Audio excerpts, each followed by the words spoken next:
طبعا قضية حبس رئيس نادي الزمالك دي أنا ماليش دعوة مين فيها البطل أو المجرم، ماليش دعوة.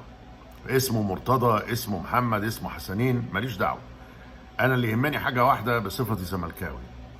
دي اتسجلت في تاريخ نادي الزمالك، تاريخ النظيف، النادي اللي أنشئ سنة 1911.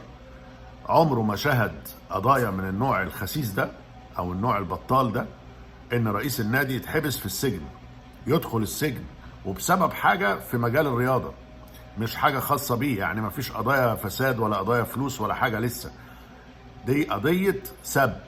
طبعا في دول تانية ما فيش قضايا سب، بس في مصر في اخلاقيات، في قضايا سب، وسب الام وسب الاب وغيره وغيره. احنا ما نعرفش تفاصيل القضيه بالظبط، بس دي بصمه عار في تاريخ نادي الزمالك ان رئيس نادي الزمالك يتسجن.